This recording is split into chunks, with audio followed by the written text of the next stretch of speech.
Good morning and welcome to the Red Mic. Happy Thursday. Glad you're here. I really appreciate it. I really do. These Red Mic messages are leadership and life lessons I picked up from 25 years as a public servant, 16 years as a youth football coach and scouting volunteer, and 10 years as a mediocre athlete with far more heart than actual physical ability.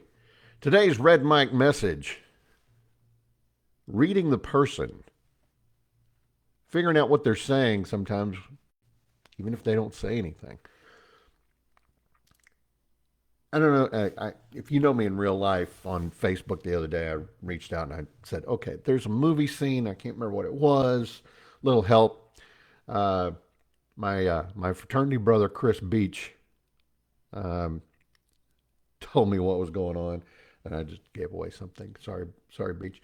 Um, in the movie Invincible, first of all, let me state, yes, the Cowboys are stinking up the joint this year. And yes, I still like the Cowboys. I hate the Eagles like poison, though. So you realize that me giving credit to somebody through an Eagles movie is a big deal. So in the movie Invincible, there's a scene where Vince Papale, played by Mark Wahlberg, notices that the defender, in his stance, that his fingers turn white. The blood is rushing out of them. And he figures out, okay, that's because he's pushing down really hard on, he's got a lot of weight on his hand, right? He's gonna be coming out hard, right? So, being a smart defensive player, he pivots a little bit. The guy runs past him. He's able to book it down the field, makes the hit, makes the play, yay, go Eagles. Yeah, bleh, go Eagles. um, when I saw that, I was like, yes, yes, because I'd actually taught my players the same thing. I told my offensive linemen, whether you are going to be going hard to block somebody, firing out, or if you're going to be pass blocking and dropping back, make sure your stance is always, I would tell them, okay, grab the ground, push down on the ground, regardless. You don't have to put weight down, but push down. And they were like, why? And I said, look at your fingers. If you're pushing down and you've got weight on your hand, the blood rushes out of your fingers a little bit. But if you're not, they don't. So what does that tell you? And they said, well, if you don't have weight, you're not trying to go for. I said, there you go. Said, so I taught all of my linemen, whether you're pass blocking, whether you're drive blocking, whether you're firing out hard, always make sure that your fingers look the same. That way, a smart defensive player can't look at that and go, oh, they're about to pass block, right? So when that scene happened in Invincible, I was like, there you go. So what does that have to do with anything? Well, it was unspoken communication. It was body language. That offensive player, in doing that finger movement, Vince noticed, hey, you didn't do that last time, right? You did it this time. You're about to fire off hard, so all I've got to do is dodge you, and then I can get downfield and make the play. Woo. Yay, we win, right?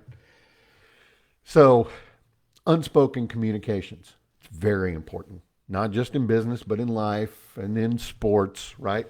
So, how do you understand what's going on without people talking? Well, there's there's a couple of there's a TED talk out there, a lady named Amy Cuddy.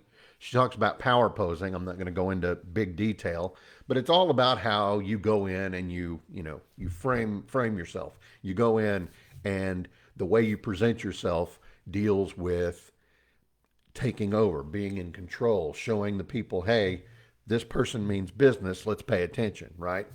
There's also a guy named Joe Navarro. He goes into pretty heavy detail about how to read body language. More than 43 million people have watched Joe Navarro's talk on body language. So What does that tell you? It's important, and people are desperate to know more about it, right? So let's talk a little bit about developing your own ability to read the room, read the person. Be like Harvey Specter. Don't play the cards, play the man, right? So, how do you develop it? Well, figure out their baseline, right? People are creatures of habit, right? Vince Papale, he figured out, okay, what's normal for this guy? Oh, he's doing something different. So if someone always comes in and they're you generally chipper, happy, good mood, right? And all of a sudden they come in and they seem to have a bit of a scowl on their face, or they're not as communicative with words as they normally are. I mean, that's pretty pretty clear that there's a change in their normal behavior. If they're very upbeat and affable and all of a sudden they're not, something's going on, you know. And then you have the decision to make, okay, do I say something, do I not, right? So figure out what's normal for the people that you're observing. See how they feel when they're comfortable. see how they act when they're feeling comfortable. See how they act when they're not.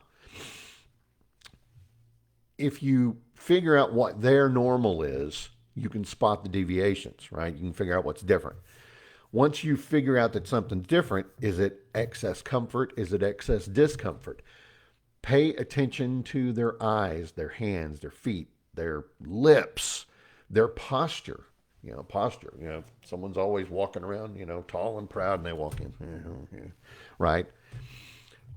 Are they avoiding eye contact? Are they fidgeting? Are their feet pointed towards the door, maybe? Look for those white knuckles, right? Figure out what's coming. When you notice those differences, try to figure out what the context is. A lot of people will see, oh, well, his arms are crossed, so he's closed off. No, it could be that he's reading the room like you are. Maybe it's cold in there. Maybe they're tired. Maybe, any number of things. Before you make interpretations, take a step back a little bit and try to figure out, okay, why are they acting that way?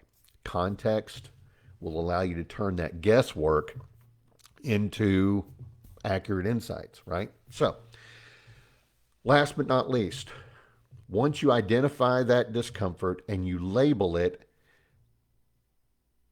figure it out and then check in on that behavior. What do I mean by that? Well, you seem a little out of sorts. Is everything okay? Is there something I can help you with? Again, it's showing empathy. It's letting them know, hey, I really do care.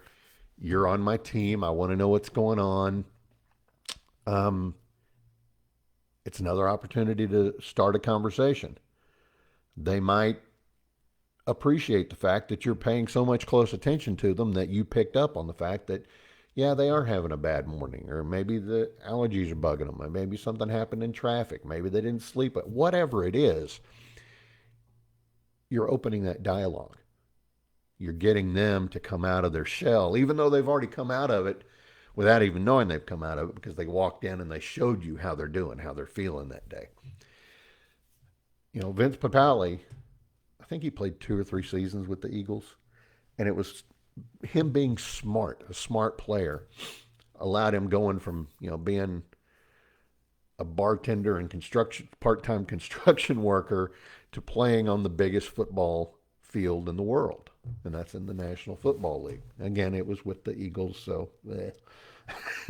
but still, he was a smart guy, and he wouldn't have ended up playing pro if not for the fact that he was able to pick up on little things like that and figuring out how to be a smart player. So the more you practice identifying these body language tells, it's like poker. People, whether they know it or not, sometimes give it away. If they always flush their cards together every time and then all of a sudden they don't and they're looking at them big and wide, well, okay, are they really good cards? Are they really bad cards? What are they telling you? So don't ignore the small tells, the small shows, the things that are letting them know, hey, this is what I'm thinking. Go beyond noticing it and try to pull it out of them. And the more you practice, the more intuitive you're going to get with it. It's going to become even more of a tool for you to use. Again, that's why I don't like Zoom meetings, because everybody's got their cameras off and you can't read the room or read the person. You can't figure out the context clues on what they're thinking, what they're feeling, what's going on in that noggin, right? So look for every opportunity you can to figure out, okay, what does this person really mean? What's really going on up there? How can I help them? How can I move that conversation forward in a two-way manner where I pull them out and then we open up and then we create that real dialogue. It can also, again, it can be as simple as noticing their knuckles turning white. And that's today's Red Mic message. I hope you found it interesting or helpful. I appreciate you being here. I really do. I hope you'll be back again tomorrow. Give me a like, a follow, and a share, no matter where you are, whatever platform it's on. I appreciate you. Thanks for being here. I'll see you again tomorrow. And don't forget, life is short. Drink the bourbon.